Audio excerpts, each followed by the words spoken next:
Soya is one of the most important cash crops in India, being cultivated by more than 8 million farmers. Yields have grown significantly over the last 20 years. However, there's untapped potential to more than double yields to reach the levels seen in other major production zones such as the US, Brazil, and Argentina. There are significant challenges to achieving this, though as many regions in the soya belt of India have poor soil fertility and limited irrigation facilities due to low-lying water tables. This can have a major impact on productivity if there's a rainfall deficit during flowering or fruit development. Conservation tillage techniques combined with organic fertilizers can help to address these issues by reducing water loss and rebuilding levels of organic content in the field.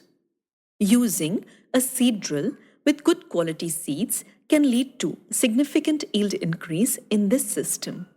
Increased yields can be achieved even when using local farm seeds if it is sorted and treated with the combined FIR treatment, that is, fungicide, insecticide, and Rizobacter to inoculate the root nodules with nitrogen-fixing bacteria. Combining these practices with a number of other improved practices in areas such as pest and disease management can help to transform soya production from a risky business to a profit-making enterprise for Indian farmers. So, the challenge is to identify which practices adapt well to a particular location and then be able to prove to farmers that this is a good practice that can increase their yields.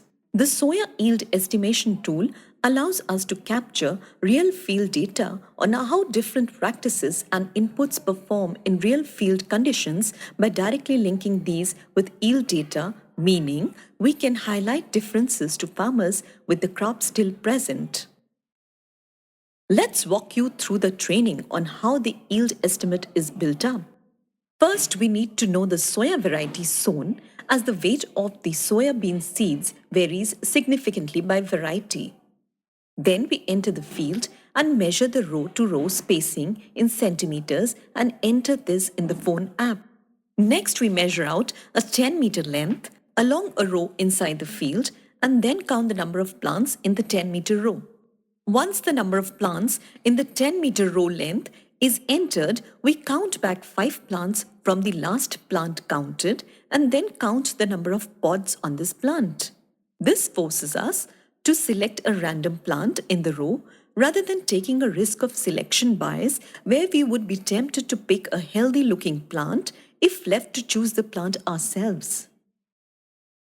After entering the number of pods in the app automatically generates a random selection of a pod, perhaps the 5th from the top, and directs the extension worker to count the number of seeds in this pod.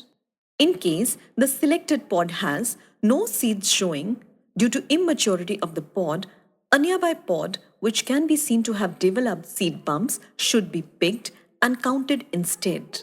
This should then be repeated 9 more times across the field in a pattern like this to ensure that differences in soil fertility and water holding capacity of the soil can be taken into account. At the end of the counting, an assessment of any agronomic or pest issues seen should be noted down so that these can be taken into account in the final assessment of yields and practices. The phone app will then calculate a yield estimate for the field, which can also be compared with the farmer's estimate and the final harvested yield reported by the farmer. This allows us to independently, ahead of the harvest, assess the likely outcome of practices and then also be able to bring other farmers to see a standing crop with good outcomes, helping to support more widespread adoption of good practices. The data captured also allows us to integrate research institutions to validate how practices adapt to local environments and can also help with the development and characterization of pest and disease-resistant seed varieties, which can have a further large impact. The end result is a mechanism to incorporate farmers, extension workers, and researchers in an integrated system to continually improve cropping practices and drive yield improvements. This is, however, only the beginning, and we need to work hard to improve the scope of practices that we can monitor as well as to develop programs which integrate extension training and feedback more tightly. We can also look to build in more field worker capabilities such as greater multimedia training content to support group learning and interactivity with farmer groups. We will also look to add an inspection certification module to allow extension workers to more easily inspect fields thanks to embedded training and supporting questions for RTRS, GAP, organic and other required quality certifications. These tools can then be extended to partner NGO programs to enhance our partners' delivery capabilities. The final step will be to extend the suite of tools to other important cash crops such as sugarcane, cotton, and rice.